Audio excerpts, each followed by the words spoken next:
Are ready. Are you ready? Damas y caballeros, están listos.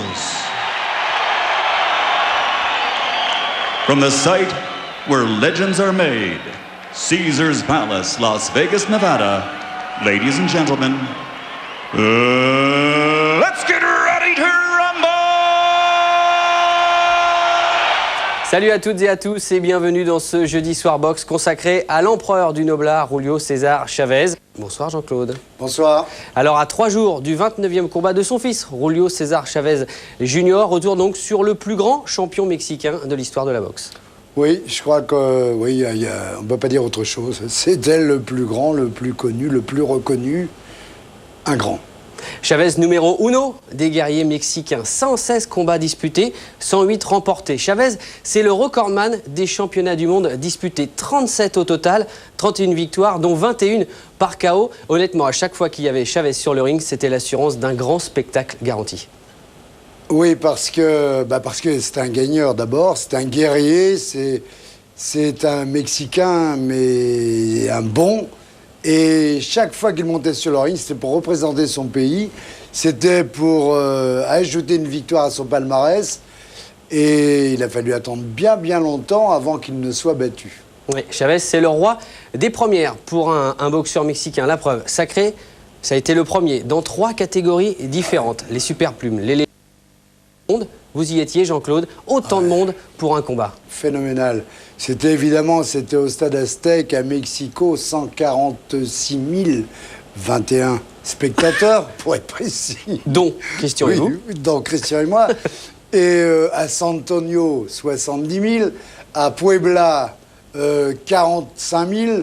Je veux dire que c'est vrai qu'en 3 combats, 250 000 spectateurs, sans compter les millions de téléspectateurs, dont nos abonnés à Canal+, c'est magique, quoi. C'est exceptionnel. Et pour, si on se rappelle bien un petit peu ce qui s'est passé avec lui, un jour, il était tellement populaire, le président du Mexique, eh bien, est venu voir Julio César Chavez s'entraîner en public. C'est extraordinaire, ça, non? Oui, c'était carrément de la Chavez mania. On peut le dire comme ça. Chacune de ses sorties aux États-Unis, enfin, chaque fois qu'on a eu le privilège d'y être, nous, eh bien, on voyait ce qui se passait. C'était Chavez. Il ne pouvait pas bouger sans qu'il y ait 100 chicanos derrière. Enfin, c'était magique, quoi. C'était magique. C'était Chavez. Mais pourquoi est-il aussi populaire? Pourquoi? Qu'est-ce qu'il y avait dans sa boxe qui faisait qu'il était plus fort que d'autres champions mexicains?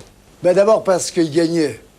Il représentait bien son pays, il était fier de son pays, il le criait à qui voulait l'entendre. Et Chavez ne le laissait pas indifférent parce que très souvent, d'abord, il remportait ses combats avant la limite. Il avait des combinaisons assez exceptionnelles et notamment, il finissait souvent par un coup au corps où il a détruit nombreux de ses adversaires, où vraiment il a écourté les combats comme cela. Et puis Chavez ne refusait personne. Voilà, Chavez était l'empereur, comme l'avait surnommé sa maman.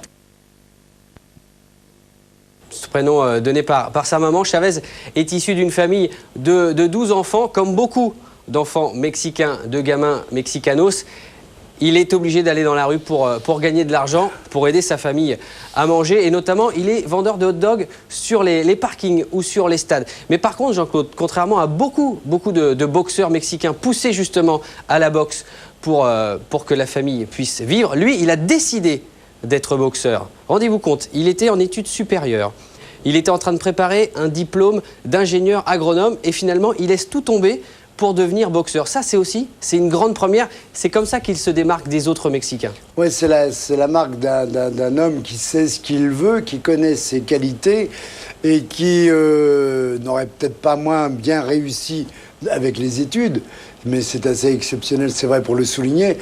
Mais voilà, il a choisi la boxe parce que, d'abord, il sait qu'en boxe, on peut gagner, si ça va bien, beaucoup d'argent, peut-être plus d'argent qu'en ayant un métier comme tout le monde. Voilà. Et il a choisi l'aventure. La boxe professionnelle, on le sait, c'est l'aventure. On sait quand ça commence, on ne sait jamais quand ça s'arrête. Oui, Chavez qui a fait quasiment toute sa carrière et au Mexique et aux États-Unis et à en l'exception, France. ouais, voilà, 2 combats en dehors du Mexique et des États-Unis. 3 même. 3, oui, c'est vrai, oui. Ben voilà, en France. Ouais. À Nîmes, Voilà. Paris Et Monaco. et Monaco. Exactement. Émission donc spéciale préparée par Philippe Bègue sur Julio César Chavez. Émission spéciale en 3 parties. Et on va tout de suite démarrer par la première période avec justement, Jean-Claude, ces 2 premiers raids mondiaux en super plume et en léger. Avec effectivement 3 combats en France. On va partir à Nîmes, dans les arènes. Dans les arènes. Que quoi de plus beau que des Rien. arènes pour une démonstration de l'empereur.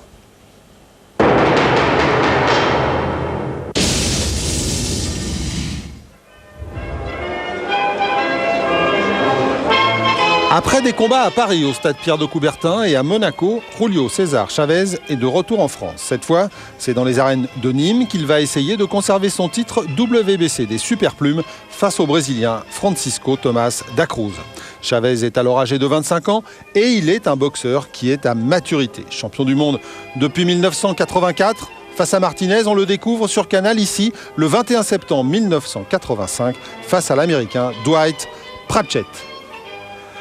Il dispute alors son 4e championnat du monde et les 3 premiers ne sont pas allés au bout. KO8 face à Martinez lorsqu'il a pris le titre WBC des superplumes, puis KO6 face à Ruben Castillo en avril 85 et enfin KO2 contre Roger Mayweather en juillet 85. Au total, en 5 ans de carrière, Chavez aura disputé 48 combats pour 48 victoires, dont 46 avant la limite. Dwight Pratchett sera le premier à l'emmener au terme des 12 reprises, tout ça sous le regard de Mohamed Ali et de Mr. T, mais l'écart entre les 2 hommes est immense. Après Pratchett, Chavez dispute 4 championnats du monde, tous en 86, KO5 contre Barrios à Paris, au stade Pierre de Coubertin donc, KO7 contre Rojas à New York, et puis Lockridge et Laporte s'inclineront tous 2 au point. Après 8 championnats du monde victorieux, Chavez est à Nîmes pour sa 8e défense de titre.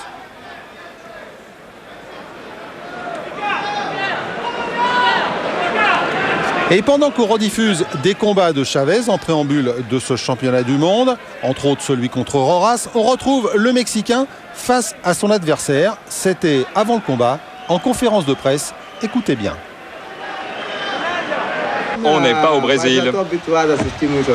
Moi j'ai l'habitude de boxeurs comme toi. Moi, j'ai tout à fait l'habitude. J'ai pas peur. No, como yo no creo. Non, habitué des gars comme moi, sûrement pas. No, nunca has peleado con un peleador como yo. Non, t'as jamais boxé contre un boxeur comme moi. Là, je crois qu'il n'a jamais boxé contre un type comme moi. Donc il va voir, hein, c'est la première fois qu'il rencontre un boxeur de ma qualité. Donc il va voir. Ça nous promet un grand match tout ça. Hein. ¿De tu calidad? De ta qualité? Sí, me he enfrentado a mejores peleadores que tú. Oh, j'en ai eu des bien meilleurs que toi. Bah, c'est ce que tu penses, toi, mais moi j'ai ma propre opinion. Bueno, el sábado se va a demostrar quién es mejor de Tomás de Cruz. Eh bien, on verra qui est le meilleur, soit Da Cruz, soit Chavez. On verra ça samedi. Da Cruz n'a subi qu'une défaite en 27 combats, une défaite devant Ramon Merchena. C'était au tout début de sa carrière professionnelle à Los Angeles. Les bras ballants, le regard un petit peu absent. Alors, il faut à tout prix que Miguel de Oliveira réveille son boxeur, le bouscule. Le claque un petit peu, parfois peut entraîner un déclic. 3e reprise et un combat jusqu'à là à sens unique. Et Da Cruz me donne l'impression d'être presque résigné déjà à la supériorité de son adversaire. Bien qu'il a déjà pris énormément de coups en 2 rounds. Bonne réplique quand même au corps.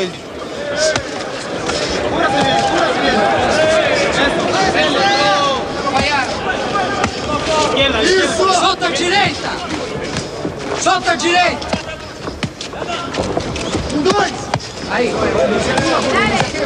La crochet gauche, terrible droite maintenant à l'intérieur. Dans les séries, à la face, sur les flancs. Il est obligé de baisser sa garde. Il n'en peut plus, il s'accroche d'ailleurs au Mexicain. Il remet son protège-dents. qu'il était encore en train de perdre. Il est certainement en manque d'air, avec la bouche entrouverte. Problème de respiration, c'est le souffle coupé avec ses coups au flanc. L'arbitre a réprimandé Chavez pour un coup bas, mais... Il ne serait pas étonnant que Dacruz s'écroule sur un coup qui serait pas forcément le plus efficace. Tout à fait, tout à fait.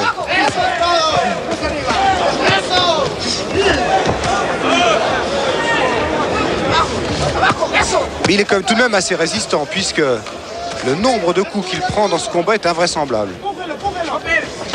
Regardez encore, à nouveau des courts crochets. Il tente de répliquer.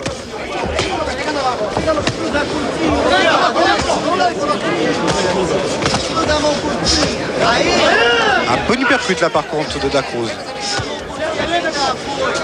Alors les coups sont donnés un petit peu avec le plat de la main chez Dacruz.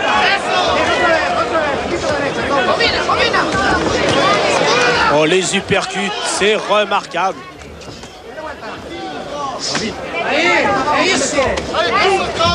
Oh là là, encore le protège-dents qui a volé sur la crochet droit de Chavez. Dacruz s'accroche, mais... Et pour la troisième fois, le protège-dents quitte la bouche du Brésilien. Regardez qui donne des coups sans conviction parce qu'il est déjà usé. Là.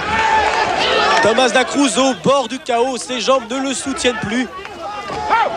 L'arbitre va arrêter. Et voilà. l'arbitre se donne le droit. Comme on vous le précisait au début de ce championnat du monde, il avait les moyens d'arrêter le combat sans compter l'adversaire, le boxeur en difficulté. Et arrête l'arbitre, victoire expéditive de Julio César Chavez. Quelques sifflets du public, mais peut-être n'ont-ils pas apprécié tout le travail physique de Julio César Chavez. Très impressionnant lorsque nous sommes au bord du ring, et vous l'avez certainement également été, vous devant votre poste. Avec cette victoire, la 53e de Julio César Chavez, 8e défense victorieuse, toujours invaincu chez les Superplumes, et qui est sans conteste le meilleur Superplume au monde, car dans les autres fédérations, Brian Mitchell ou Barry Michael ne sont pas de sa valeur. De très très loin, je crois que là, il n'y a aucun doute. Les trois fédérations instituent souvent la confusion dans les valeurs, mais là, Julio César Chavez est indiscutablement le plus fort à son poids. Il vient de le démontrer encore ce soir dans un match que l'on attendait sans doute, c'est vrai, plus équilibré. Mais Francisco Tomás Dacruz n'a rien pu faire contre ce Chavez déchaîné trop supérieur.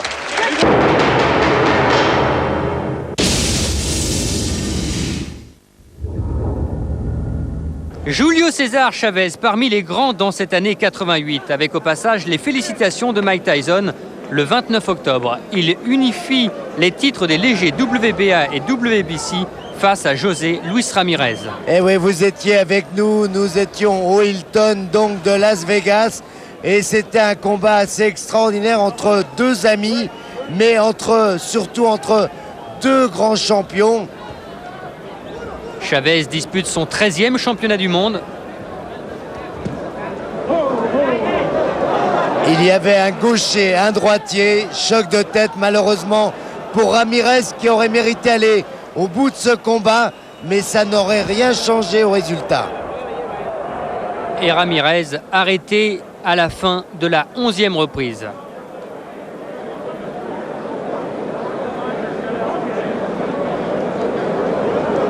Après 10 championnats du monde remportés en superplume et 3 en léger, Julio César Chavez s'attaque donc à une 3e couronne mondiale, celle des super légers. L'objectif, Jean-Claude, est simple. Il veut devenir le premier Mexicain titré dans 3 catégories différentes.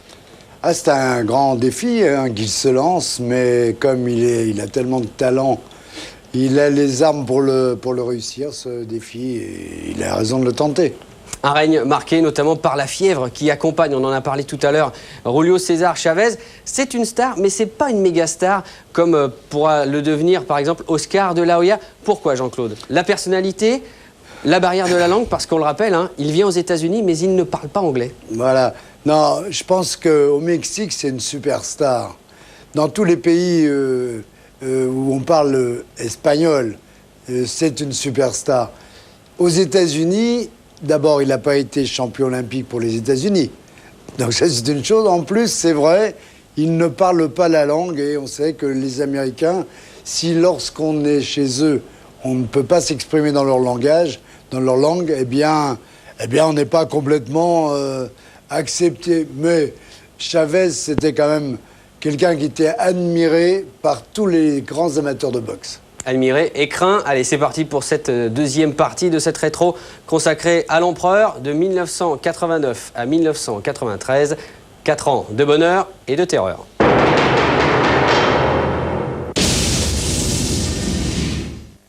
Le 16 décembre 1989, à Mexico City, Julio César Chavez est opposé à l'Argentin Alberto Cortés en culotte blanche. En jeu, le titre des superlégers WBC du Mexicain, obtenu face à Roger Mayweather, un titre qu'il défend pour la deuxième fois. Nous sommes dans la 3e reprise. Julio César Chavez dispute là son 16e combat pour un titre mondial. Il est toujours invaincu en 67 combats. 10 seulement de ses adversaires ont atteint la limite. Alberto Cortés, lui, n'atteindra pas cette limite.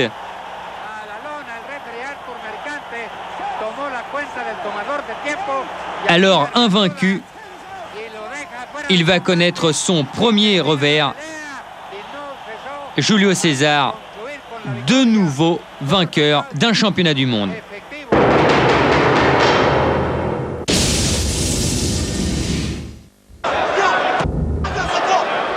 Après avoir terminé l'année 89 par une victoire sur Cortés, Chavez dispute son premier combat de l'année 90 le 17 mars contre Meldrick Taylor pour unifier le titre des superlégers. Victoire, KO, 12e reprise. Chavez dispute 5 combats en 90 et finit l'année face au Coréen Kyung Dok Han. Pour une fois, le 8 décembre 90, ce n'est pas à Las Vegas, mais à Atlantic City qu'il défend son titre unifié des superlégers. Han au tapis dès la 2e reprise. Han qui arrêtera sa carrière après ce combat face à Chavez, le Coréen subissant une punition dans la 3e et dernière reprise.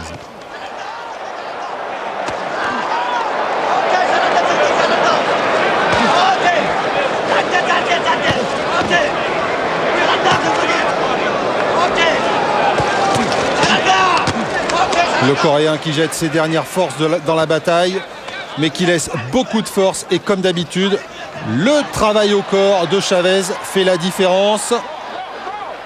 Han au bout du rouleau.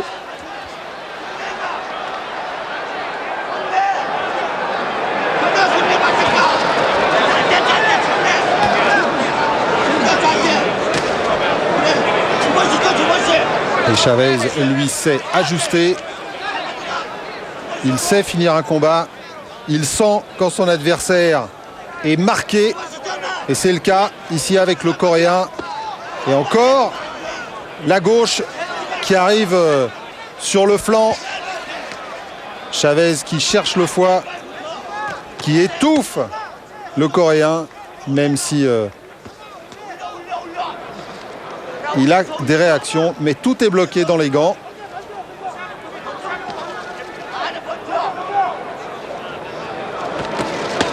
Et encore, toujours ce crochet gauche qui arrive au foie.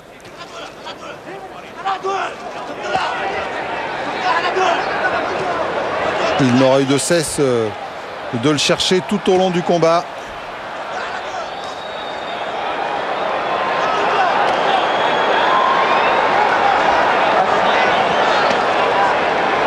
Et encore et toujours. Et puis voilà, la droite pour terminer le travail. Han qui n'arrive plus à trouver d'air. Et voilà, Han qui fait non de la tête et l'arbitre qui arrête donc dans la 3e reprise le Coréen qui mettra donc un terme à sa carrière après ce combat.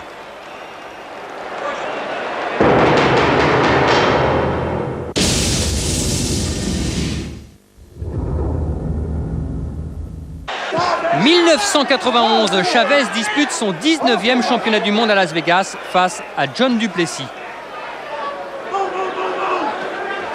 Parfaite maîtrise de la boxe, une boxe classique, vous le connaissez bien. Il boxe très très souvent. Il a une boxe de plus en plus simple en fait, de plus en plus posée. Et c'est souvent par le même enchaînement qu'il met un terme à ses combats. En 91 toujours, Chavez défend encore victorieusement, mais au point seulement, ce titre face à Lonnie Smith.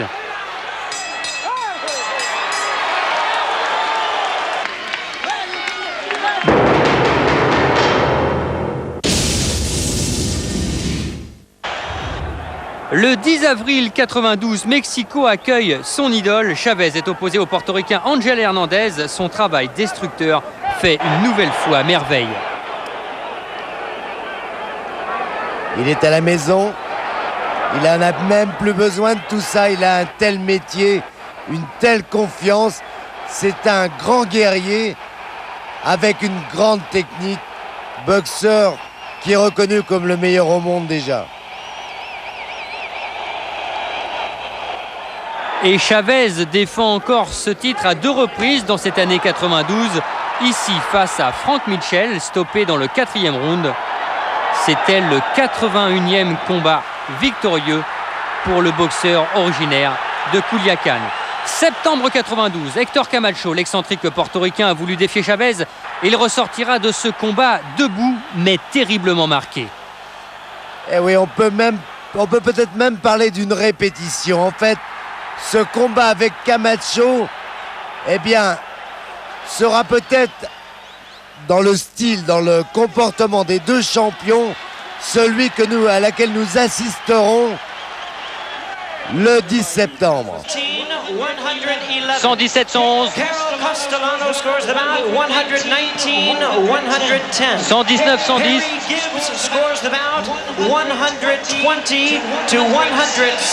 Oh là, et 120 à 107 pour Julio César Chavez, toujours champion du monde des super légers WBC.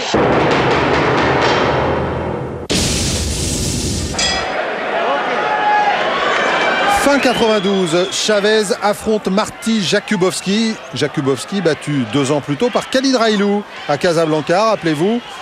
Jakubowski qui ne tiendra que 6 rounds face à Chavez. 6 rounds pour son 6e combat de l'année, d'ailleurs 6 combats par an. C'est le rythme de Chavez. Jakubowski pas content, arrêté par l'arbitre. Et regardez bien, et écoutez bien surtout, à la fin du combat, il y a les interviews. Et là, Greg Haugen, futur adversaire de Chavez, vient le défier en interview. Didn't show me nothing, you know. Couldn't hurt the kid, but you know it's a tough fight for him. But you know I had a tough night too. Ça va être un combat très dur, mais ça va être aussi un combat qui va être dur pour toi. Et t'inquiète pas, je vais te casser la tête. Et je n'aurai aucune pitié, aucune compassion pour toi. Mais moi non plus, moi non plus. T'inquiète pas, tu me fais peur, tu me fais peur. Ok. Allez, prends ça calmement.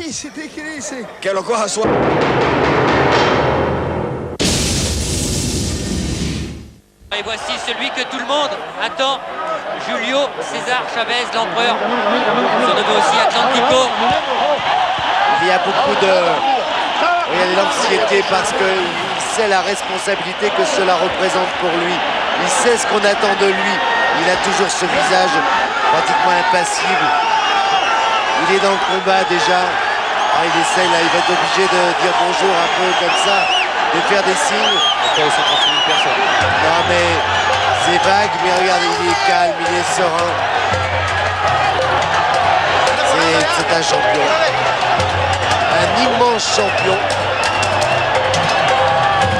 Et là encore, je crois que le comportement de Greg Haugen sur le ring tout à l'heure, quand on l'a vu, eh c'était simplement pour se rassurer, pour dire non, c'est pas possible, je suis là, mais je suis capable. J'ai été engagé, j'ai signé un contrat, je vais être à la hauteur et je vais prendre ma chance. Mais ça, prendre sa chance, on peut en être certain. Maintenant, avec quels moyens? Ces moyens, ils sont limités face à Chavez. Il a du cœur, oui. C'est un battant, d'accord? mais face à Chavez, est-ce que ça va suffire? Ça m'étonnerait beaucoup. Il n'est pas inefficace non plus, il a un palmarès qui le prouve. Ce n'est pas un puncher, c'est un homme dur. Julio César Chavez, qui dispute son 4e combat à Mexico. Il a disputé 2 championnats du monde. Vous avez vu celui contre Alberto Cortés, donc en 1989, et celui contre Angel Hernandez également. C'était le 11 avril dernier. Oui, quand je disais que Greg Hogan était un homme dur, tout simplement parce qu'il n'a jamais été battu avant la limite. Il est allé une seule fois au tapis. Et oui, c'était contre Bernel Sugby Whittaker le 18 février 89. Une seule fois compté donc Greg Hogan. Et Julio César Chavez.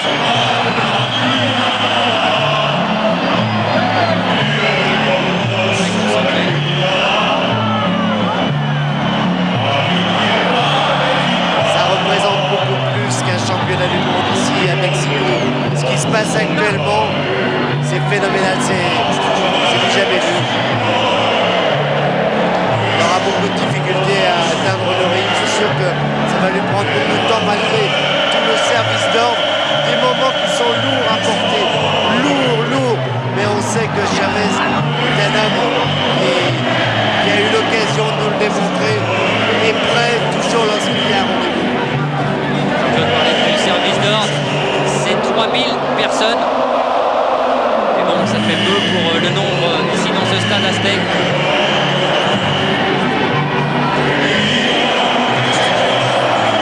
Quelle ambiance.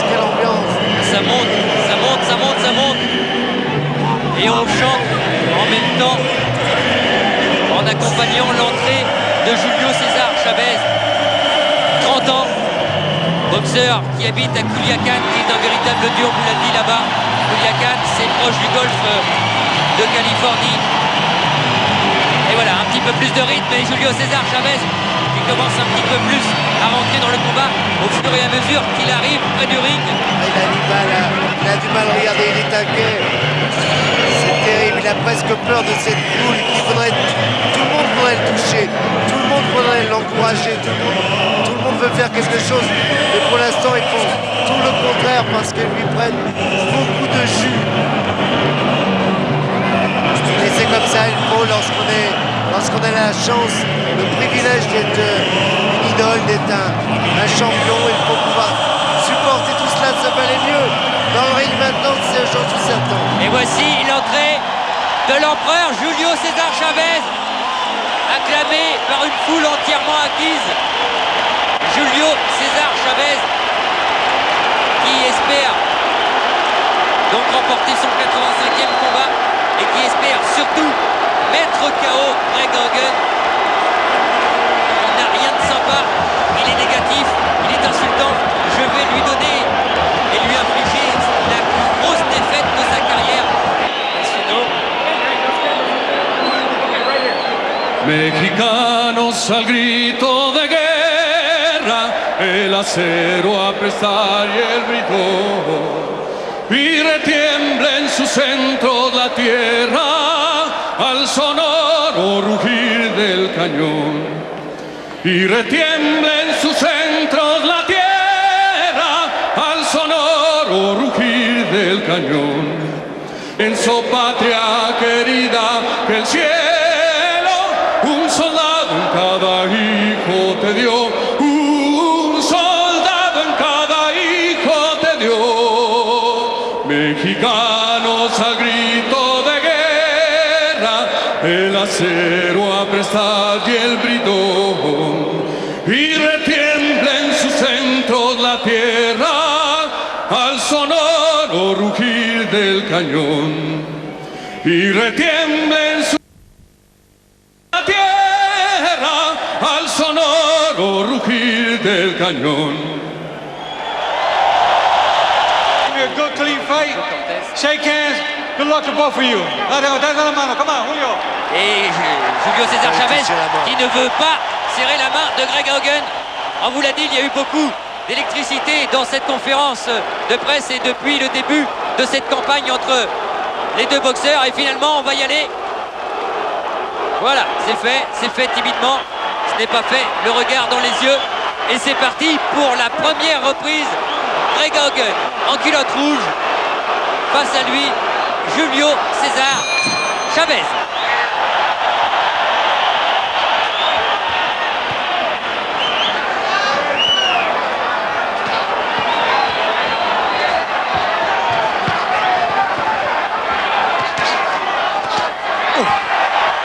Première droite de Chavez arrivée. Et suivi par un crochet gauche. Et Hogan est au plus mal déjà. Est déjà touché. Et Hogan est à terre. Même s'il sourit un petit peu, Hogan à terre. À Julio César Chavez, départ expéditif. Il a touché explosif. avec 2 belles droites et puis un coup au corps magnifique. Je vous ai dit qu'il allait peut-être faire payer les paroles malheureuses de Greg Hogan.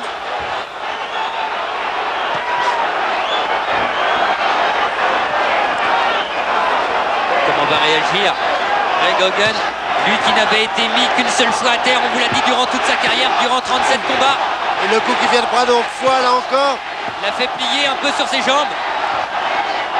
Il va falloir qu'il soit très solide pour arriver déjà jusqu'à la fin de cette première reprise. Il reste 1 minute 50. Il n'y a pas beaucoup de solutions pour Greg Hogan. Il n'y en a pas s'il était mobile, il pourrait se déplacer, mais ce n'est pas le cas. C'est un bagarreur, c'est un battant. Et Julio César Chavez, il a touché à plusieurs reprises au foie. Du direct du gauche, parfait, des coups au corps, magnifique. Et Hogan qui ne peut plus donner son coup, il ne peut plus donner sa droite, il a peur. Et il a mal déjà. Quel travail de destruction de Julio César Chavez.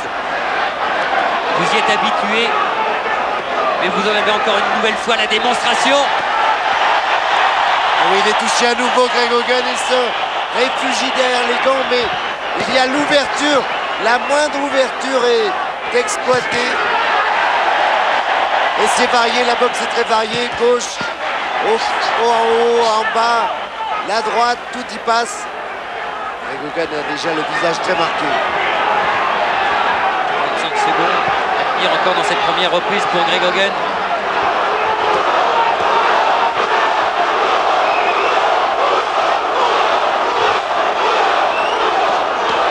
Il est touché au foie encore. On l'a vu plier Hogan. Ça c'est un des coups favoris de Julio César Chavez. Gauche-droite et il se désacte, il va chercher derrière le coude. Oh, avec cette droite qui est arrivée à la mâchoire. Et il enchaîne. Et il va falloir un moral extraordinaire à Greg Hogan qui va réussir déjà à terminer cette première reprise. Avalanche de coups. Il est sûr de lui. Ouais, le comportement a changé. Le comportement de Greg Hogan a changé. Il sait qu'il a son maître en face de lui. 5e reprise.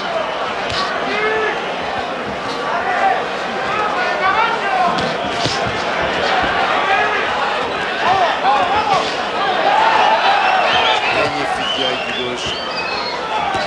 Très appuyé.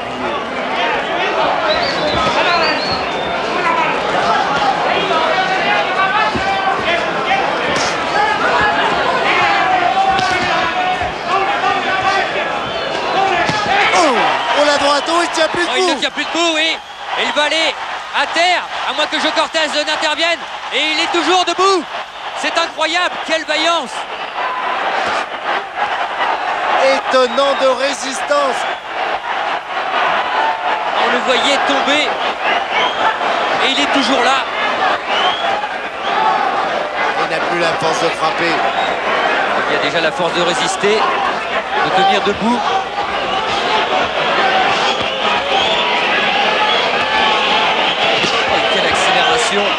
De Chavez. Et Chavez qui lui, pour l'instant, cherche à ajuster.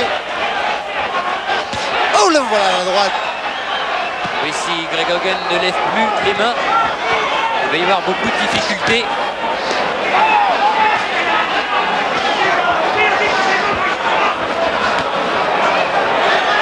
On a envie que la presque envie que ça s'arrête. Oui, car ça devient à peine supportable. Nouvelle droite qui achève un travail.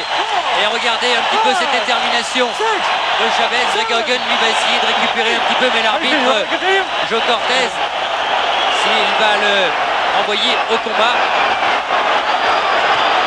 Il va falloir maintenant être très vigilant. Joe Cortez est très vigilant et il est prêt à arrêter le combat. Véritable punching ball devenu maintenant Greg Hogan. Et voilà, il préfère arrêter. Joe Cortez, c'est ce qu'il y avait de mieux à faire. Julio César Chavez, lui, peut lever les bras au ciel. Il n'est pas sur un temple, sur un nuage, il est carrément sur un temple, sur le temple aztèque. Julio César Chavez est vraiment l'empereur. Il vient de signer son 85e succès.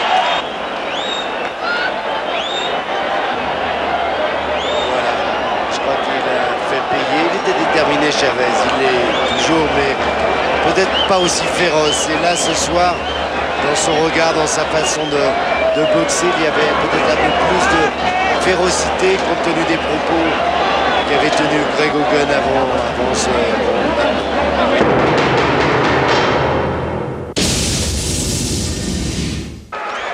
Cinquième reprise. Il est sûr que taper comme ça, toucher, si ça éprouve Ali, ça doit éprouver, c'est certain, ce point droit. Il vaut mieux se faire mal à la main quand même tout compte fait que d'avoir mal à la tête.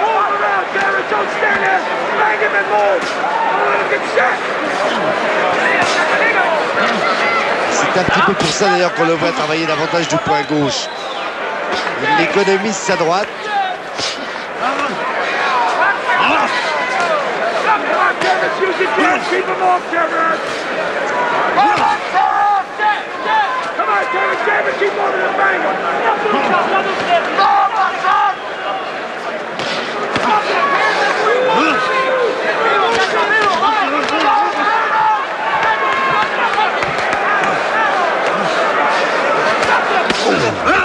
Et en effet, depuis le début de cette cinquième reprise, pas une seule droite n'a jailli de la garde de Chavez, tout avec son bras avant gauche, direct, crochet, uppercut, mais pas une seule fois la droite.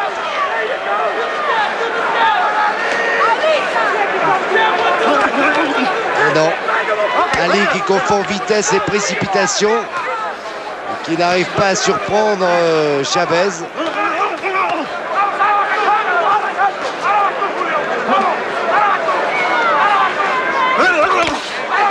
Toujours pas à surprendre Chavez. Ça a même laissé Chavez esquisser un petit sourire. Mais parce que pour le moment, il faut quand même qu'il ait de grande maîtrise. Parce qu'il ne se sert que d'une main.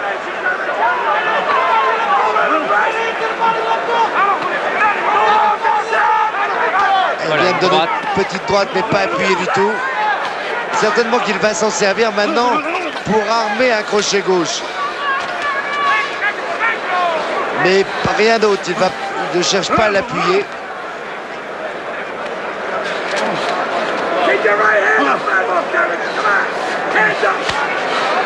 Il est en train de chercher la solution. Voilà, la droite, il l'a fait juste pour prendre la distance. Il va inverser les rôles. Normalement, on prend la distance avec le gauche. Oh, il a donné. Il a encore touché avec une série. Ali qui a été en déséquilibre arrière. Ali qui est en difficulté dans cette fin de cinquième reprise. Mais Ali qui est toujours debout.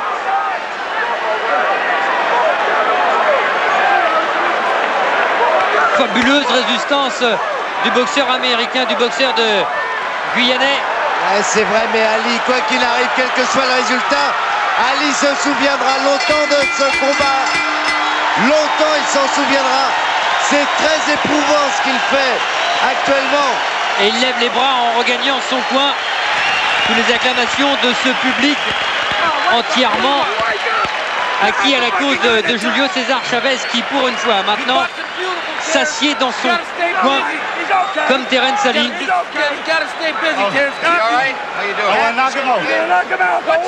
Le public doit, Jean-Claude, commencer à apprécier la résistance de Terence Ali. Oui, comme nous, comme vous-même qui suivez ce championnat, la démonstration de Chavez. Regardez encore une fois. Les droites, c'est à peine, mais c'est tout maintenant est basé sur le crochet gauche. Eh oui, parce qu'il a mal et malgré tout, il le tente de temps en temps.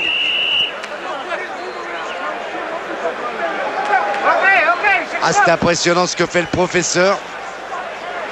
Mais quel courage, quelle volonté, quelle détermination de tenir chez Terence Ali, qui est largement dominé.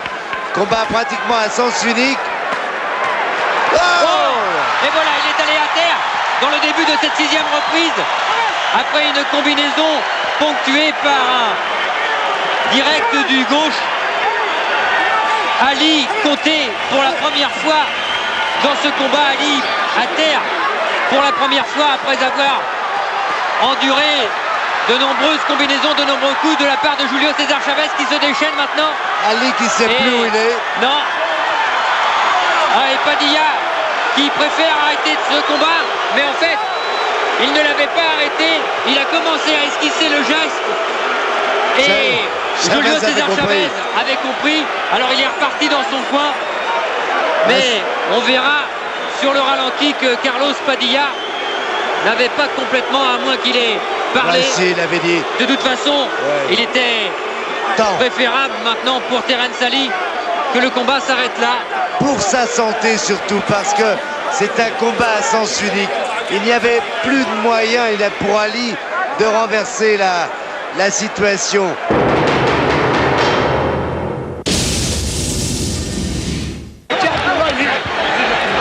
Julio César Chavez qui cette fois-ci reste le plus longtemps possible assis pour récupérer face à Pernell Whitaker. Whitaker qui s'est entraîné très durement depuis 3 mois. Ça ne lui était jamais arrivé sur une période aussi longue. Chavez qui veut durcir le combat mais qui ne trouve pas sa cible. Whitaker est très souple.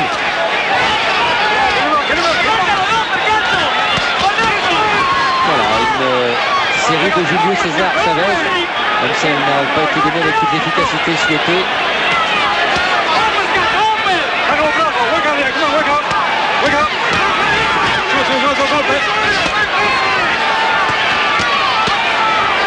Le crochet gauche de Whitaker.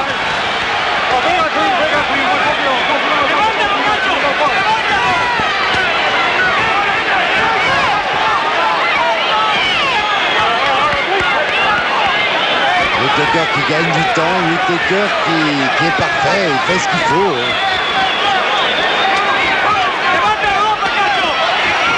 Faut qu'il le fasse encore durant cette reprise. Magnifique ces gestes réalisés par le champion des poids welter. C'est de toute beauté.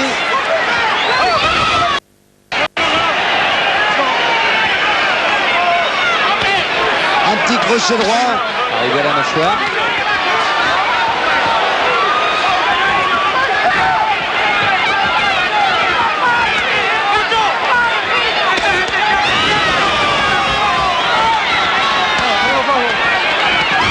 Chavez qui n'arrive pas à placer cet enchaînement.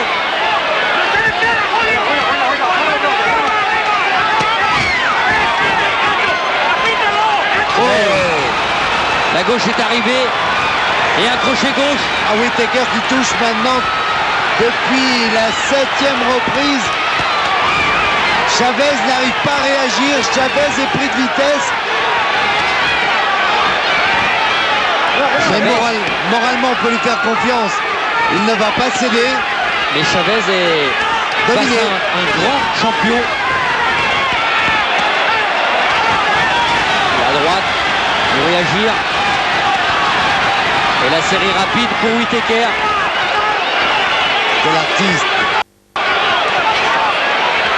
Quel artiste. Et c'est un peu grâce à Whitaker, s'il est mis en valeur pour l'instant, Whitaker qui fait le combat, Whittaker qui va au combat. Oh. Les dernières secondes. Et encore une magnifique reprise pour le champion, Pernell Whittaker.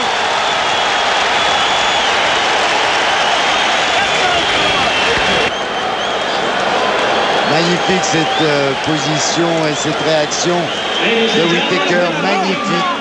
C'est vraiment l'artiste.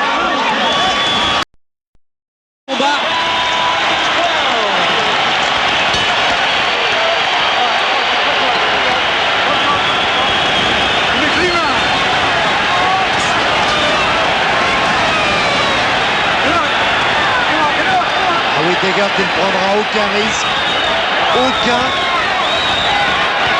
Trop intelligent pour cela. Paralyse parfaitement le bras gauche de Chavez pour l'empêcher de frapper. Se colle à lui. C'est limite, mais lui peut se permettre.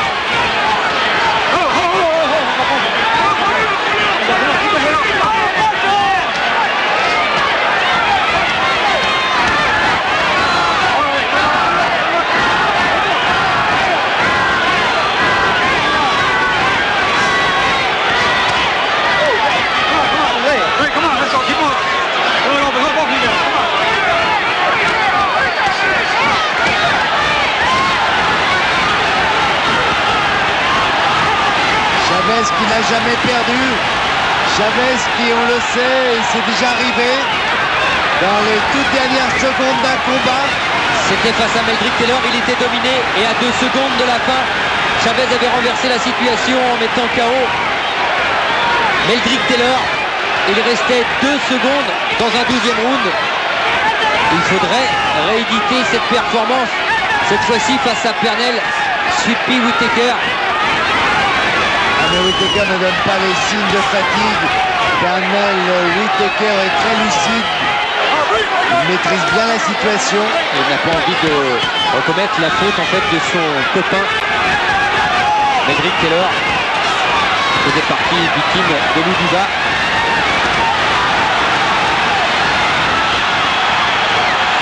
Chavez semble même marqué au niveau de l'arête nasale.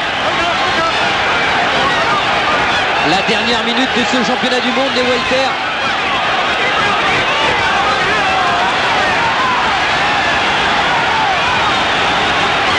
Alors il paraît malmené comme ça, Whittaker, mais en fait il maîtrise, il fait des petits pas de retrait, il est à la limite de l'équilibre.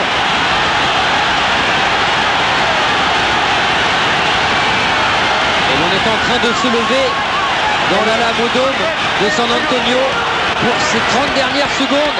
Et l'ovation, je crois, va aux 2 combattants parce que c'est vrai que c'est pas facile. C'est pas très bien de faire ça à Monsieur Chavez. Mais ça fait partie du personnage Whittaker, l'artiste. Chavez, vous voyez, ouvert du haut du nez. Et la fin de ce combat, la fin de ce championnat du monde avec les 2 hommes qui lèvent les bras au ciel.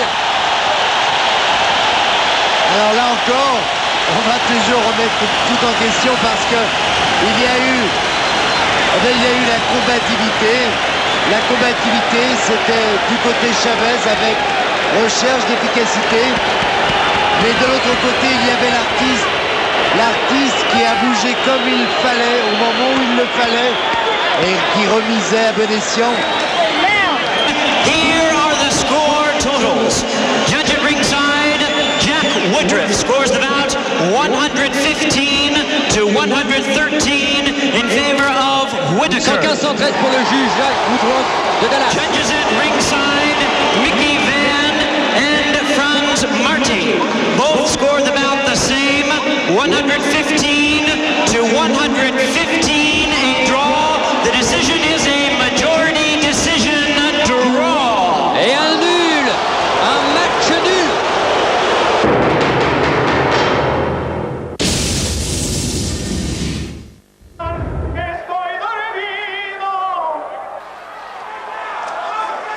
Et quand ça passe, certain que ça doit faire très très mal. C'est vrai que cet enchaînement gauche-droite et crochet au corps, il a donné un peu moins souvent, mais pour l'instant, il touche à la face. Oligan titube. Oligan, oui, on l'a semblé en difficulté. Oh, il est en difficulté complètement. Il ne faudrait pas que Chavez touche une nouvelle fois durement.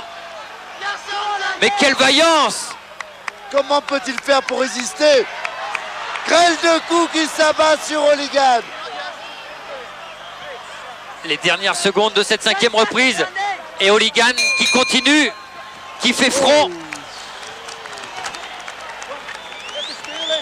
Superbe fin de 5e reprise. Ah, vous ne devez pas regretter de vous être levé, hein? Parce que il y a du suspense malgré tout.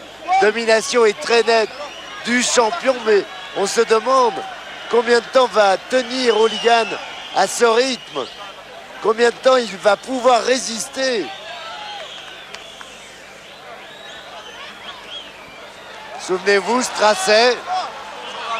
Oui, on arrête. Il arrête, ah ouais. On arrête du côté d'Oligan pendant que l'on était en train de vous montrer ces ralentis. Voilà.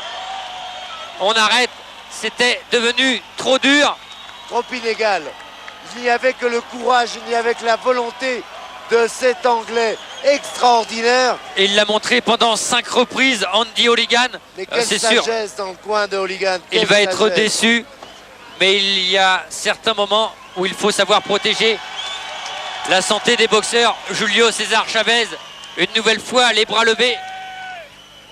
Julio César Chavez est donc invaincu en 91 combats à Jean-Claude. Il est craint, respecté, mais côté coulisses, c'est un personnage assez atypique. Autour de lui, il y a 120 personnes. Il nourrit 120 personnes et en dehors du ring, il n'est pas très sérieux quand même. Il passe beaucoup de temps à faire des parties de cartes. Il boit beaucoup de bière, la bière célèbre mexicaine qui commence par un C, qui se termine par un A. L'histoire dit même qu'il a engagé un décapsuleur, quelqu'un qui est là spécialement pour déboucher ses bouteilles de bière. C'est toute la générosité de Chavez, de l'empereur. La générosité parce que vous le disiez, 120 personnes qu'il nourrit. Oui. C'est aussi en permanence des enfants qui le suivent, à qui il donne des choses qu'il n'a pas eues lui quand il était enfant, parce qu'il n'a pas oublié d'où il vient. Et puis après qu'il joue aux cartes, je connais plein de gens qui jouent au foot et qui jouent aux cartes dans le car, qu'ils boivent quelques bières, alors...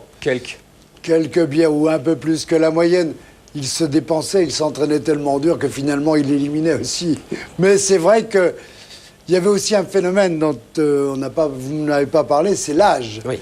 Parce que lorsqu'il a 91 victoires, qu'il va affronter Frankie Randall, il a plus de la trentaine. 32 ans. Et oui, exactement. Et il a 91 combats derrière lui. Et puis surtout, il est champion du monde depuis 10 ans. Voilà, il a 10 ans de championnat du monde.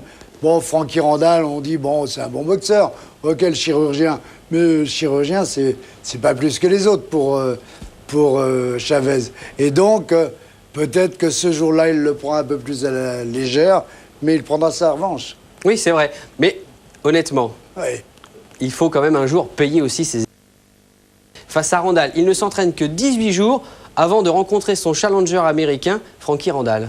Enfin, ça, c'est la logique. Ça veut dire que même si on est bon, mais si on ne travaille pas, on n'a pas de résultat.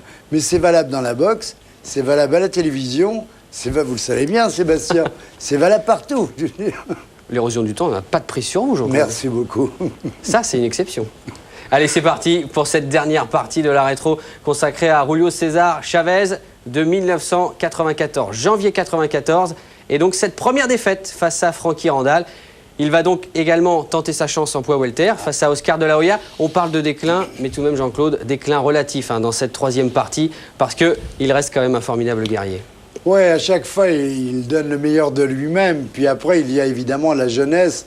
Et puis, il vient des super plumes, ne l'oublions pas. Il serait pour attaquer les poids welter. Donc ça fait quelques kilos d'écart quand même. Surtout les années, c'est ça qui pèse le plus lourd dans la balance. Mais il ne refuse aucun défi. Et de la Hoya Chavez, ça a de la gueule. C'est quand même une belle affiche. Oui. On y était. Oui, et on va démarrer par une autre belle affiche de la Hoya. Julio César Chavez face à Frankie Randall. On est en janvier 94. Chavez est donc invaincu en 91 combats, ce qu'aucun boxeur n'est parvenu à faire avant lui. C'est parti.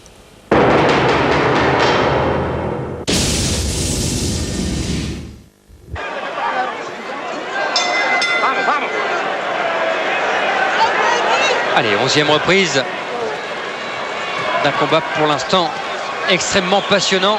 Et extrêmement serré. On tiendra compte de la boxe offensive de Chavez. On tiendra compte de l'efficacité de Chavez qui a été plus grande. Mais on tiendra également compte du nombre de touches et de la boxe très agréable de Randall. Punching it out there, punching out, break.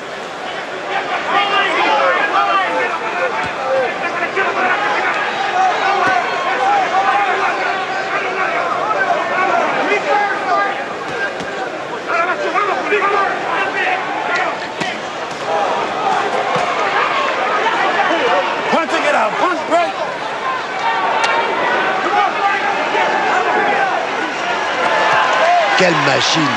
Quelle machine infernale que... Ah oui, cette fois c'est un avertissement. Avertissement pour Chavez. C'est le deuxième.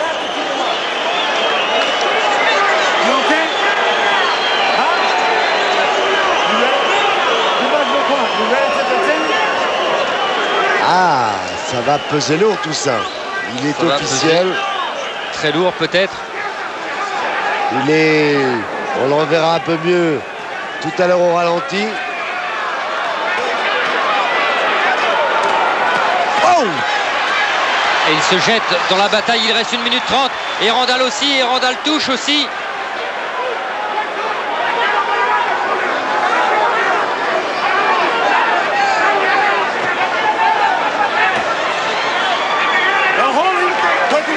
Ah oui, Chavez se déchaîne complètement.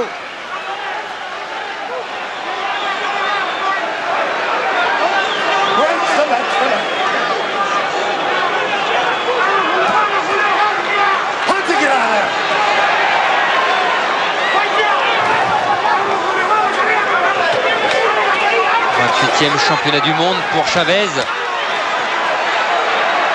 Et quel championnat du monde, quel combat! Combat dur! Très dur pour les deux hommes.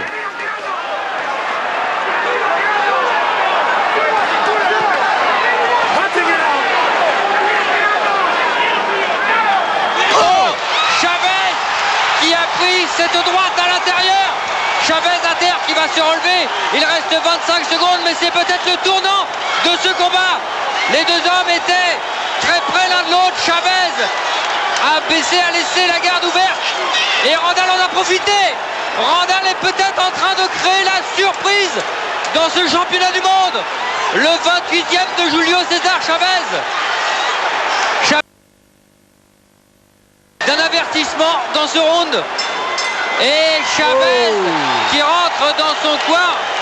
Oh, il se sent en difficulté, il n'est pas sûr, il n'est plus sûr d'être en tête dans ce championnat du monde. Et non, j'ai bien peur qu'avec ce knockdown et cet avertissement, eh bien, Randall se retrouve en tête dans ce championnat du monde. Cette droite plongeante depuis le début du championnat, il fallait s'en méfier. Est-ce qu'il va retrouver les ressources nécessaires? Regardez cette belle droite. Ah ouais, elle arrive pleine mâchoire. Surprise, une image qu'on n'a pas l'habitude de voir avec Chavez. Ah, il va falloir une volonté extraordinaire au grand champion que l'on connaît, à Chavez. Et il va falloir que Chavez déjà remporte cette 12e et dernière reprise pour espérer ne pas perdre. Voilà, ça ne veut pas dire ne pas gagner. Ouais, que la couronne ne lui échappe pas. Pour l'instant, elle est dans l'autre camp.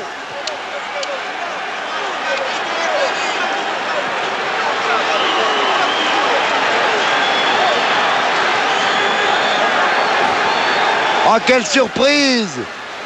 On en avait une à Puebla, c'était avec Brown contre Norris. Et puis ici, énorme surprise. On savait que Frankie Randall était un rude combattant. Ah, si Randall l'emporte, cela va donner beaucoup de regrets à Pernell Sweetpea Whitaker, qui lui pense encore, et comme beaucoup bien sûr, qu'il l'avait emporté à San Antonio en septembre dernier et qu'il aurait pu être le premier à battre celui qu'on disait invincible, indestructible, Julio César Chavez. Julio César Chavez, sur lequel Don King a misé beaucoup. Il y a beaucoup de combats prévus pour Chavez. Et 2 précisément. Le 4 mars et le 7 mai. On l'a dit, le boxeur certainement le plus actif actuellement. Un grand champion, mais un champion qui est pour l'instant dominé de très peu au point. C'est vrai, lui que l'on croyait pas tout à fait comme les autres en disant oh les coups, eh bien on a l'impression que ça lui fait rien. La démonstration a été faite, comme tout le monde, comme tous les boxeurs du monde.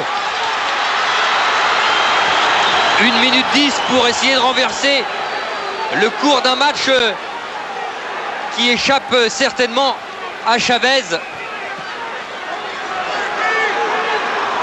On peut toujours se rappeler de ce combat entre Chavez et Meldrick Taylor, avec justement cet arbitre Richard Steele qui avait arrêté Meldrick Taylor à 3 secondes de la fin d'un championnat du monde dominé par Meldrick Taylor. 40 secondes. Et vous êtes peut-être en train de vivre un moment historique. Il faudra bien sûr attendre le verdict des juges. Oui, je disais, on tiendra compte de la boxe offensive. On tiendra compte que Chavez est le champion. Mais on ne va pas pouvoir faire autrement que tenir compte de l'efficacité de cette droite. Du knockdown et des 2 avertissements. Et des avertissements. Ça fait beaucoup. Allez, 5 secondes. Quel panache. 5 secondes et Frankie Randall va lever les bras au ciel pour influencer encore un peu plus les juges. Et pour se dire qu'il a gagné.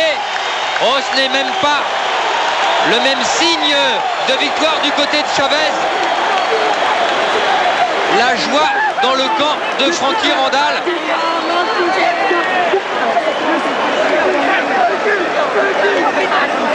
Le voilà, Frankie Randall. Il a fait un combat parfait.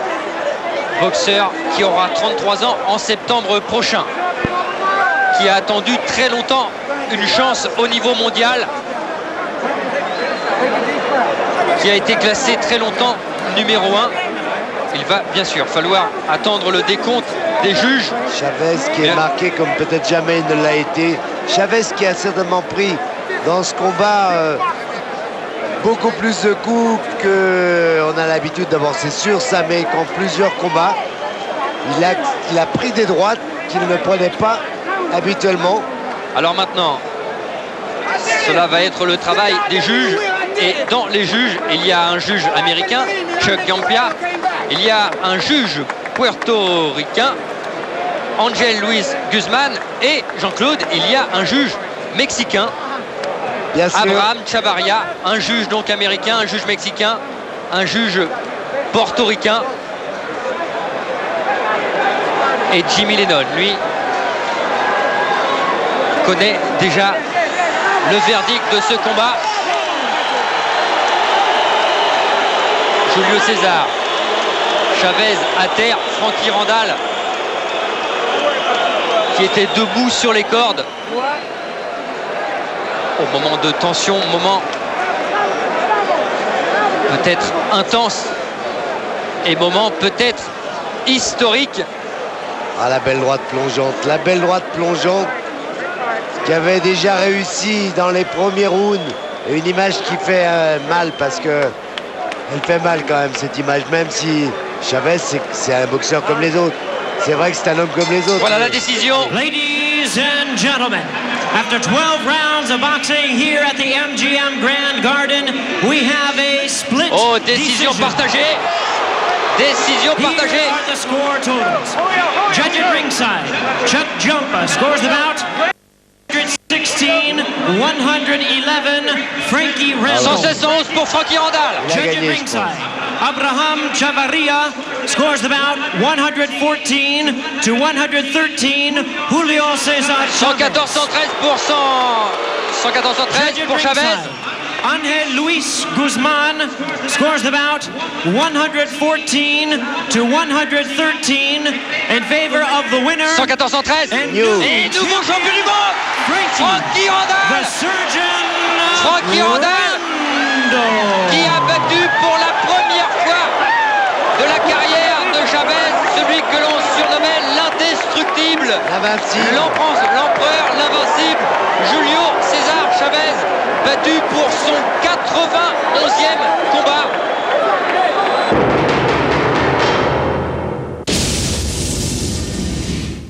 Huitième reprise.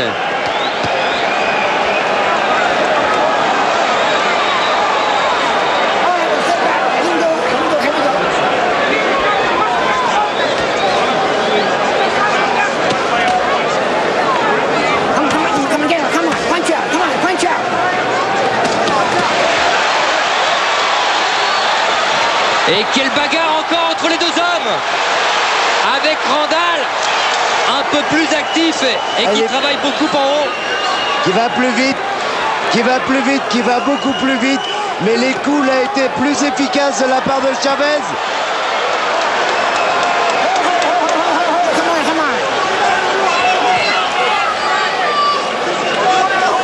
Let him go, one step back. Let him go, here we go, one step back.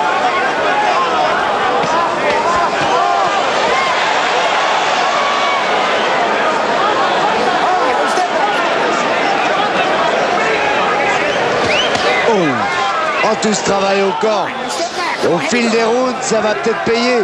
Randall en fait beaucoup moins, il travaille plus à la face. Mais il travaille bien en haut.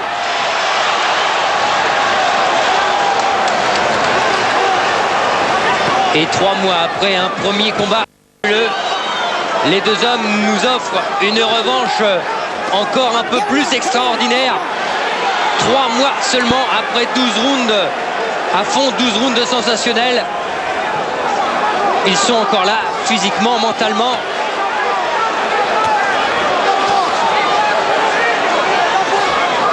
Et techniquement, c'est du très haut de gamme.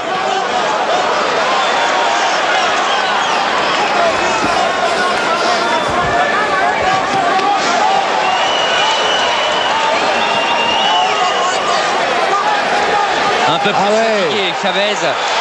Et il touche encore en haut, Randall.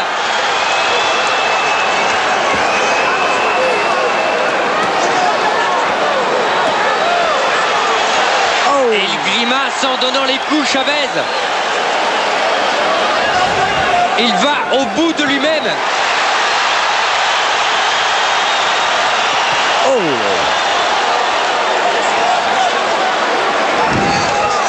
Et il reste encore 30 secondes. Et ces secondes, quelles sont longues, lorsque l'on voit le nombre de coups donnés par les deux hommes en 3 minutes.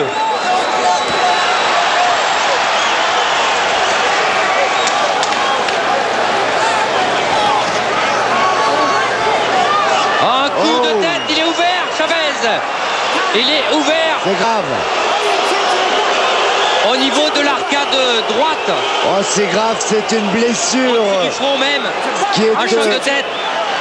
Horizontale. Oui. Il reste quelques secondes avant la fin de ce round.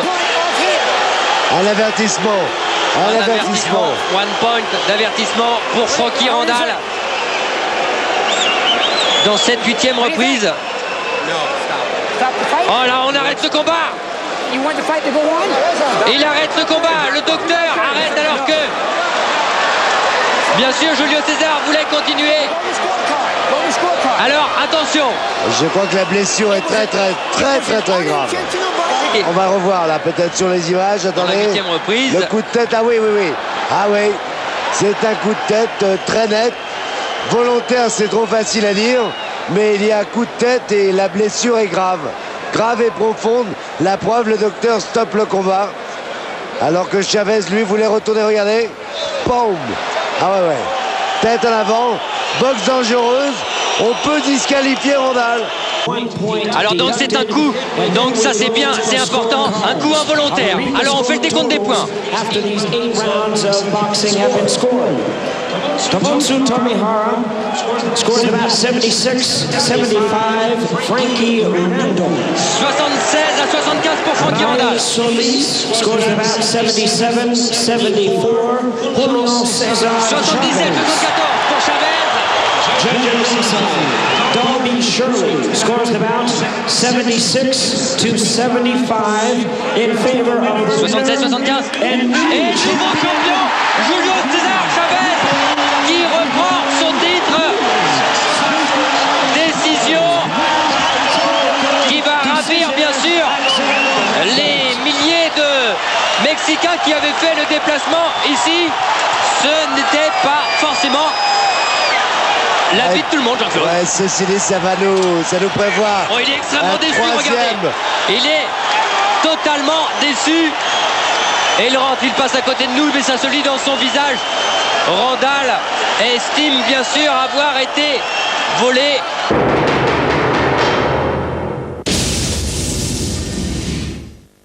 Les coups de Chavez sont le plus lourds et arrivent de plus en plus souvent.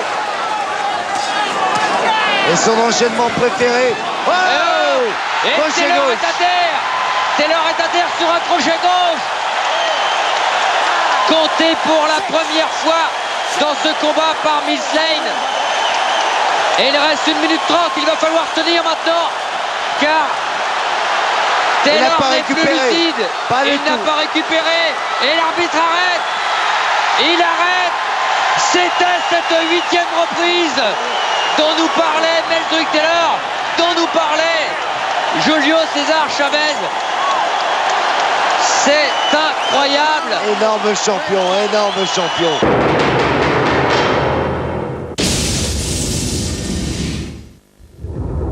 Sixième reprise. On le savait, c'était un des points faibles, ces arcades, ces paupières de Tony Lopez.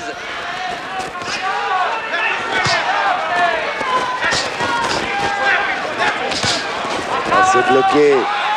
Ah, c'est un bon Chavez. Il faut toujours tenir compte de l'opposition. Lopez, c'est pas quelqu'un de simple. C'est pas Randall non plus. C'est un autre style qui lui convient davantage. Et puis, il est transcendé. Il est chez lui. Il a travaillé énormément avec Emmanuel Stewart. Et ça lui est bénéfique. On peut s'en rendre compte.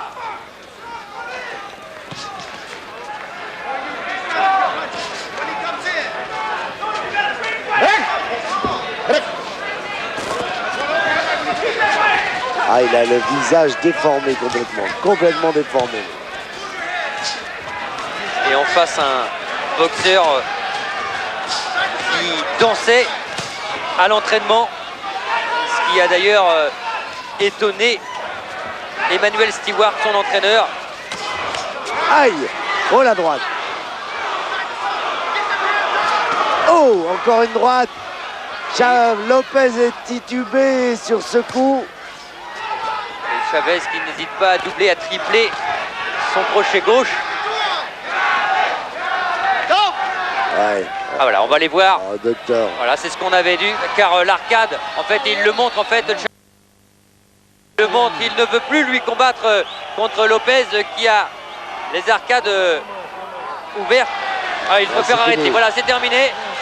C'est terminé dans cette 10e reprise. Julio César Chavez l'emporte face au tigre Tony Lopez qui n'avait été arrêté qu'une seule fois dans sa carrière.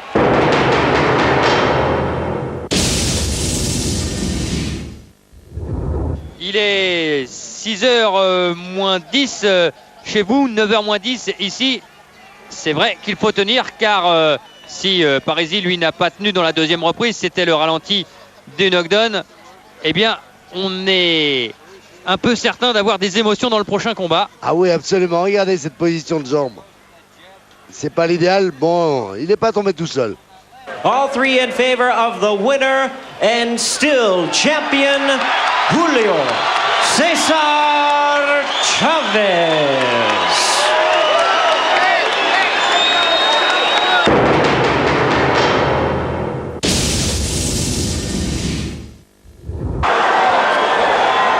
Victoire au point contre Parisi, victoire au point contre David Camo. Chavez qui alterne les combats pour un titre et les combats d'entretien, pourrait-on dire. Contre Camo ici, il y avait un titre en jeu. Camo, lui, connaîtra sa première défaite. Contre Scott Walker en short rose, fou d'Elvis Presley, c'est à Las Vegas que Chavez prépare son rendez-vous le plus important de l'année face à Oscar de la Hoya. Pink Cat, comme on l'appelle, a battu Alexis Arguello un an avant pour son combat jubilé. Il avait 43 ans à l'époque. Et cela lui a donné le droit de rencontrer l'empereur. Mais dans la deuxième reprise, Pink Cat ne va pas résister bien longtemps face à la puissance de Chavez. Et à 16 secondes de la fin de la deuxième reprise, Joe Cortez décide d'arrêter un combat devenu trop déséquilibré. Nouvelle victoire expéditive pour Julio César Chavez, qui a donné rendez-vous très peu de temps après à Oscar de la Hoya. Walker dipped, went down. Referee Joe Cortez stopped the fight at that point.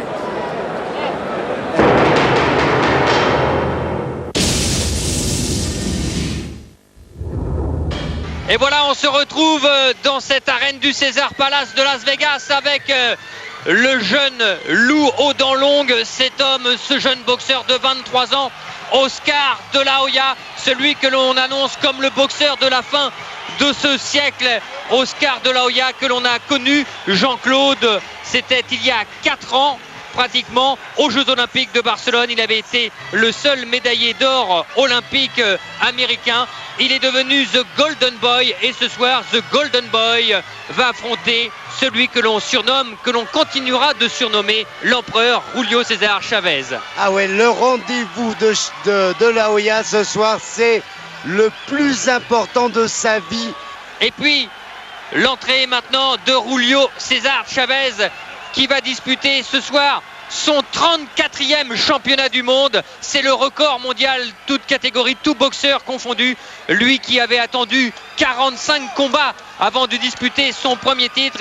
Et en plus, aujourd'hui, Jean-Claude, c'est un peu un anniversaire pour Julio César Chavez. Il va passer la barre des 100 combats, atteindre la barre des 100 combats. Atteindre la barre des 100 combats, une carrière extraordinaire. Et j'espère que De La Hoya est prêt parce que lui, Chavez, sera toujours Chavez et c'est pas ce soir qui va changer.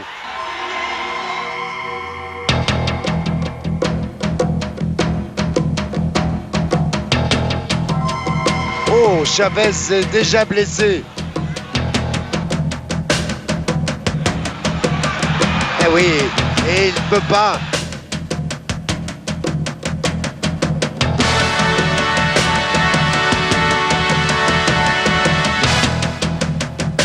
Oui, le crochet gauche au front, heureusement trop haut. Non, le crochet gauche a été bloqué. De La Hoya n'a pas bougé.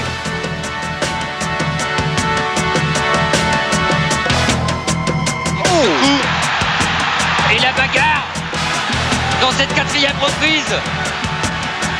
A tourné à l'avantage. Et debout. Les deux hommes aussi, mais Julio César Chavez est blessé. Le champion qui est touché aussi, qui a une hémorragie nasale et qui dit encore à Oscar de la Hoya de venir. Il reste 30 secondes. Voyez le village en sang du côté d'Oscar de la Hoya. Beaucoup craignaient blessure pour Chavez. Malheureusement, c'est le cas. Là, oh là là. Ça discute. On arrête. On ne peut pas continuer. Julio César Chavez est arrêté, blessé. Le nouveau champion des super légers WBC, c'est Oscar de la Hoya.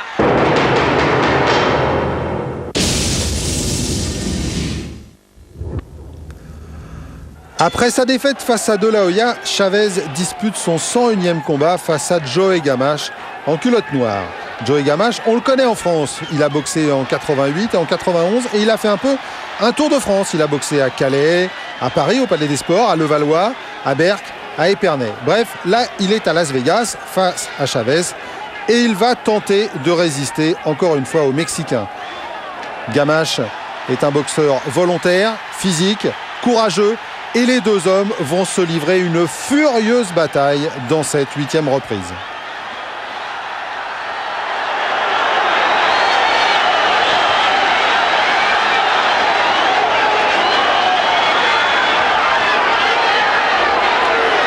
Gamache a décidé de répondre à l'épreuve de force de l'empereur. Il ne se dérobe pas.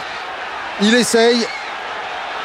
Et le public va terminer la reprise debout alors que les deux hommes se livrent une furieuse bataille sur le ring.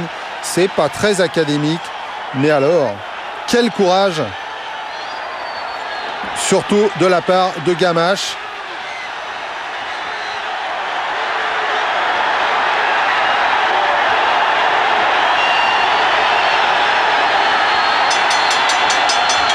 Fin de la 8e reprise.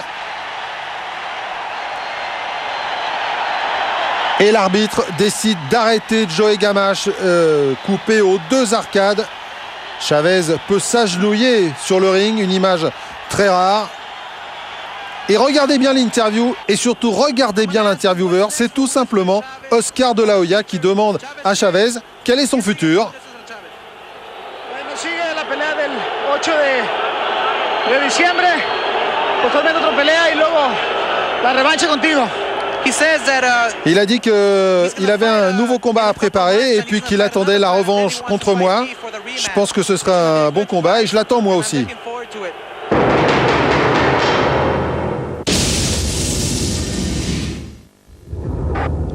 Miguel Ángel González, nous sommes sur la Plaza de Toros à Mexico. Un an plus tôt, González en culotte noire a perdu lui aussi contre Oscar de la Hoya. Et les deux hommes donc se retrouvent au Mexique, à Mexico, là où Chavez bien sûr est adulé. Un combat entre Sud-Américains, combat très dur encore une fois. Mais le poids des ans commence à peser sur Chavez. Le nombre de combats aussi, les batailles difficiles qu'il a livrées tout au long de sa carrière. Et il a du mal contre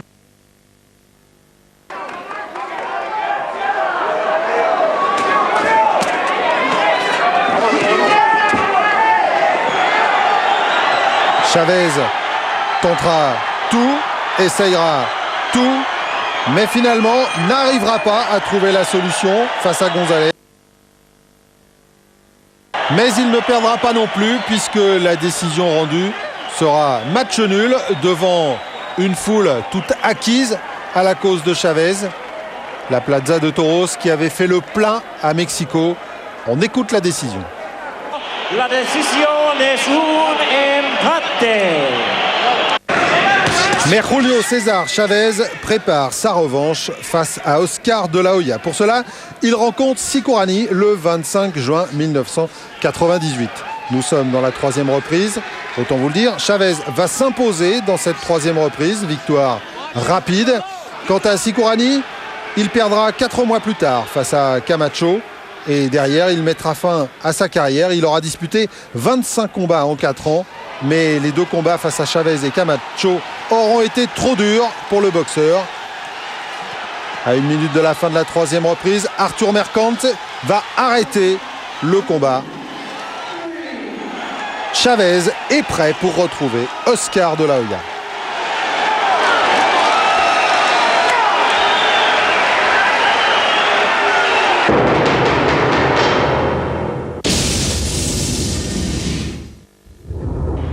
Et ce 18 septembre 1998, il faut être prêt. La revanche qui va opposer les 2 hommes est explosive et Michael Buffer s'est chauffé une salle. Écoutez l'ambiance. The officials are ready. The fighters are ready. Are you ready?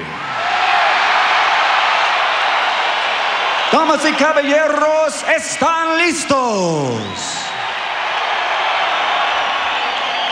From the site where legends are made, Caesars Palace, Las Vegas, Nevada, ladies and gentlemen, let's get ready to rumble! Damas y caballeros de Culiacán, México, Julio César Chávez.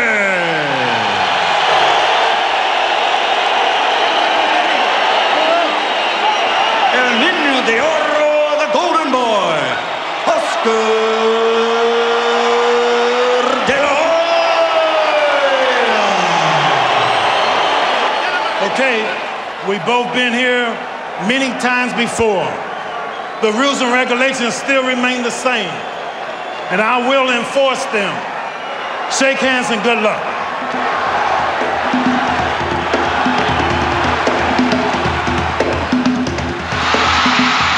Il y a un double enjeu de la part des deux hommes. Le contre, il est en faveur de la Hoya. Crochet gauche. Le danger est permanent. Voilà. Les accélérations d'Oscar de la Hoya. Attention au contre de Chavez, parce que les deux hommes qui s'engagent dans une bataille, dans une fureur totale. Oh, et regardez! Quel combat de la Hoya. Oh oui, de la Hoya prend le coup mais remise immédiatement. Et la bagarre entre les deux hommes dans cette fin de 5e reprise. L'accélération d'Oscar de la Hoya. C'est bloqué et voilà le gong.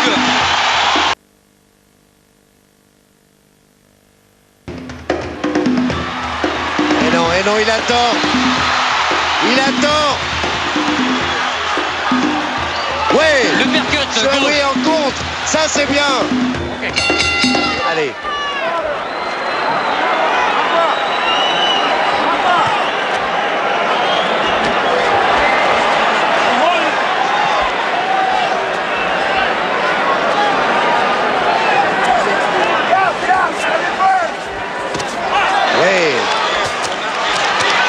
On a l'impression que De La Hoya a changé de tactique.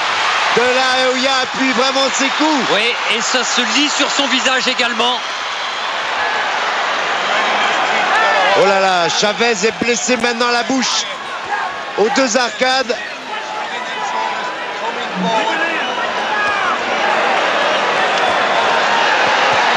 Mais Chavez continue son pressing. Chavez ne changera pas de tactique, il n'en a pas les moyens d'abord. Et vous l'avez suffisamment souligné tout au long de sa carrière, Jean-Claude. Chavez répond toujours présent dans les grands combats, dans les grands événements. Et celui qui pouvait être sa fin annoncée par beaucoup de spécialistes, eh bien pour l'instant, il est toujours debout et il peut toujours espérer détrôner le champion.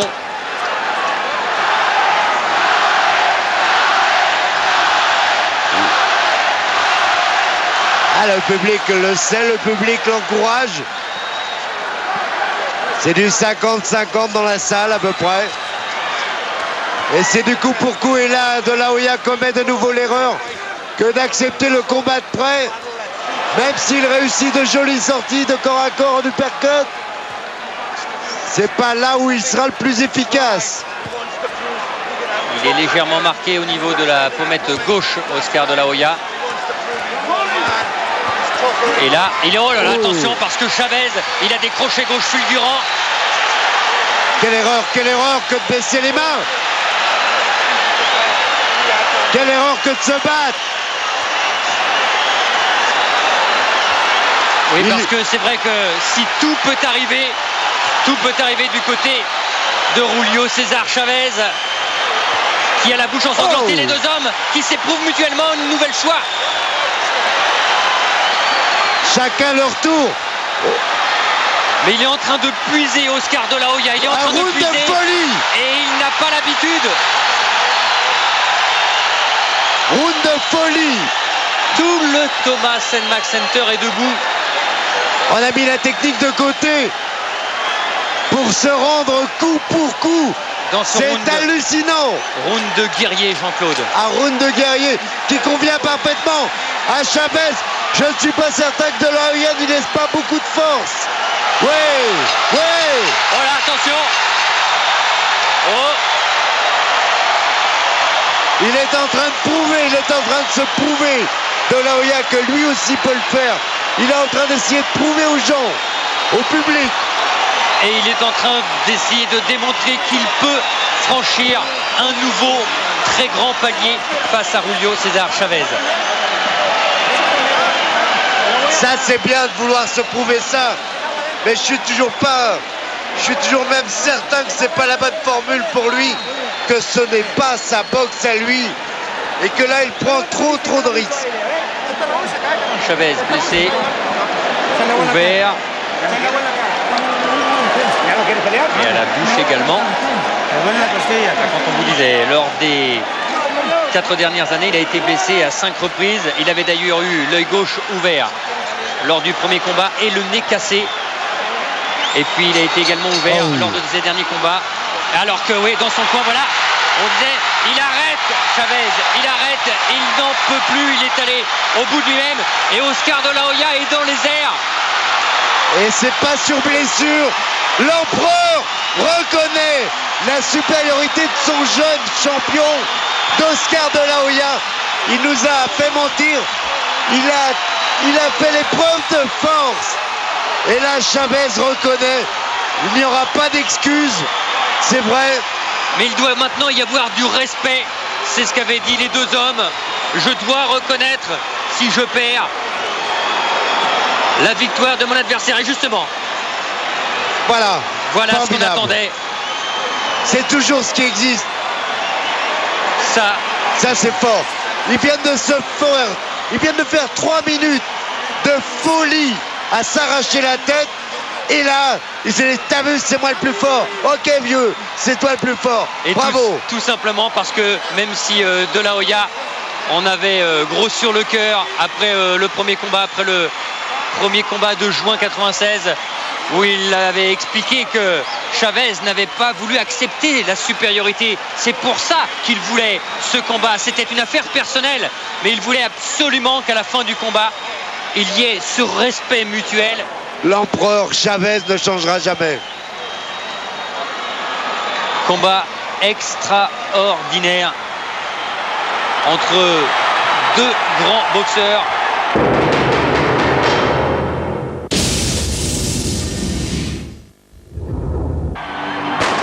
Salut à toutes et à tous et bienvenue au Staples Center de Los Angeles pour le dernier combat d'une légende vivante des rings, Julio César Chavez, l'empereur. Et le voici avec son fils. Quel symbole fort, quelle passation entre Julio César Chavez et son fils. C'est lui, Julio César Chavez Jr. Mais c'est vrai, Jean-Claude, que Julio César Chavez, c'est une référence, c'est un mythe vivant au Mexique. Ah oui, mais ça va même au-delà du Mexique. Le Mexique, bien sûr, puisqu'il est originaire de Mexico, mais c'est tous les gens qui sont passionnés de boxe, qui ont pour Chavez un respect, je veux dire, ça va au-delà même du respect. C'est une légende, tout simplement. Plus de 17 000 spectateurs, mais il y avait 80 000 demandes venues du Mexique pour assister à ce combat. Le Staples Center de Los Angeles comble bien sûr pour une dernière de l'idole. Ça a dû fonctionner très fort à la télévision. El gran campeón mexicano, Julio César Chavez.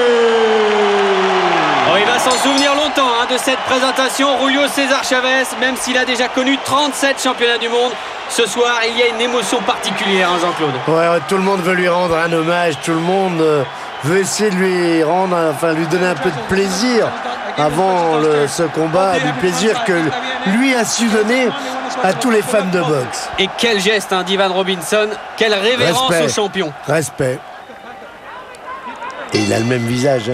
Même visage que quand il était face à De La Hoya, face à tous les grands champions qu'il a rencontrés, quoi. Et il en a rencontré, hein. Les grands Ok. champions. Taylor, De La Hoya, Camacho, Ramirez. Sioux. Et puis il faut pas oublier Pernell Sweetpea Whitaker. À San Antonio, oui. au Texas. Nous y étions, vous y étiez avec nous. Pour un combat qui s'était soldé sur un match nul. Ouais. C'était pour un titre dans la catégorie des poids welter. Et ce C'était soir-là, juste. beaucoup juste. avaient vu l'empereur perdre de peu face à Sweetpea. On est rentré dans les 3 dernières minutes de ce dernier Chavez.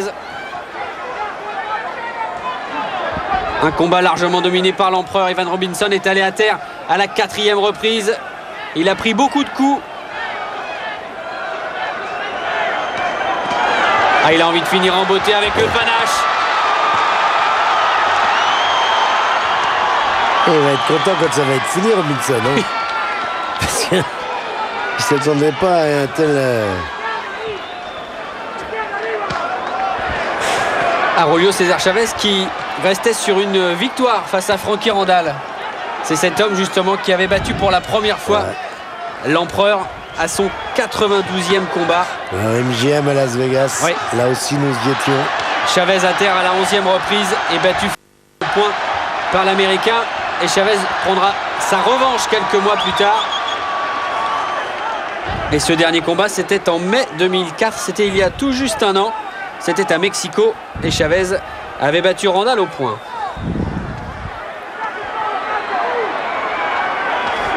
Quel bras gauche, quel bras gauche. Ah, puis là, il n'y a quasiment aucune Quel bras réplique gauche, de Robinson. Hein. Ouais, mais quand même, quel bras, quelle facilité. On n'a jamais l'impression qu'il ne le prépare pas, c'est spontané, c'est naturel. Ah, et ça fait mal. Hein. Ouais, mais il a mal aux mains. Oui. Il a mal à la main, là. Il frappe plus qu'avec avec le gauche, d'ailleurs. Oui, ça suffit pour faire mal à Ivan Robinson. Ouais, il a mal à la droite. Ouf. Il ne frappe plus. C'est la main droite qui est touchée. Et tout le Staples Center de Los Angeles va se lever pour les dernières secondes de ce combat de Julio César Chavez, le 115e de l'empereur.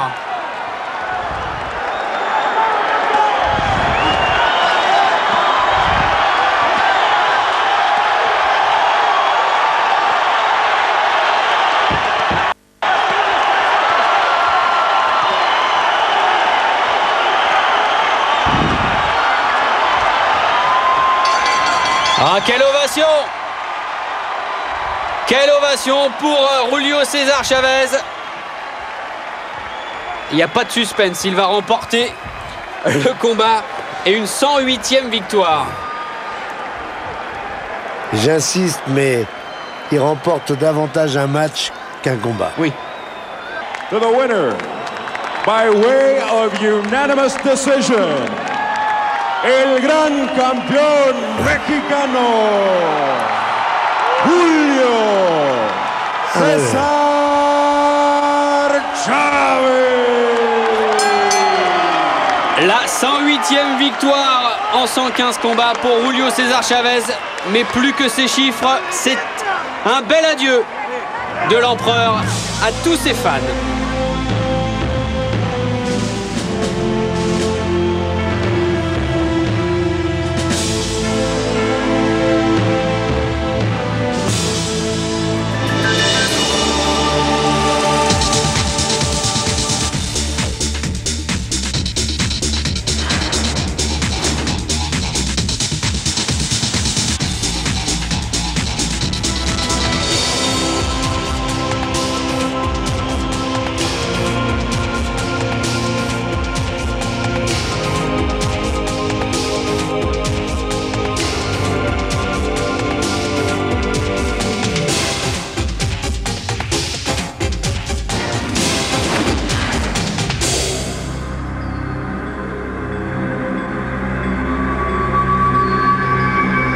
fabuleuse carrière donc de Julio César Chavez, on l'a vu sur les dernières images. Jean-Claude, il n'est plus sur le ring, il est à côté avec son fils. À côté du fils, il passe le témoin, ce sera compliqué pour son fils d'être au même niveau que son papa. On l'attend, c'est pour ça qu'il boxe si souvent d'ailleurs, parce qu'il s'appelle Chavez. Et on attend beaucoup de lui, mais ça va pas être simple pour lui. Hein. Est-ce que vous voyez un héritier à l'empereur? Non, il y a des champions. Il y a eu Ali, il y a eu, je vais en passer, il y a eu Léonard, Hagler et bien d'autres. Monzon. Et Chavez, c'est Chavez. Il y aura d'autres champions avec d'autres qualités, mais on ne pourra jamais effacer des champions comme ça. Le fils, vous pourrez le suivre donc la semaine prochaine dans Jeudi Soir Boxe. Mais le combat vedette de cette réunion d'Hidalgo au Texas, ce sera Jorge Arce, tiens, un autre guerrier mexicain. J'espère qu'il va avoir sa sucette encore en arrivant. Oui, et son chapeau. C'est un personnage fabuleux, c'est un grand guerrier de la race des Mexicains. On peut pas leur enlever ça. Et il nous promet à chaque fois, il nous fait à chaque fois de bons combats, du spectacle. Et là, ce sera une demi-finale mondiale des Super Mouches dans la version WBC face à un Sud-Africain. Voilà donc pour cette belle émission de Jeudi Soir Boxe consacrée à Julio César Chavez. Un dernier petit truc quand même, Jean-Claude, des nouvelles de Christian? Ah, tout à fait, après son stage de perfectionnement. Aujourd'hui, il est en préparation physique. Oui. Oui, parce qu'il y a du travail à faire. Oui, parce que la technique maintenant est au point au niveau de la pétanque. Oui, maintenant on travaille le physique. Voilà, exactement. Mais vous le retrouverez tout de même la semaine prochaine, Christian Delcourt, en face de Jean-Claude Boutier. Merci Jean-Claude. Merci. Bonne semaine à toutes et à tous. Merci de nous avoir suivis. Salut.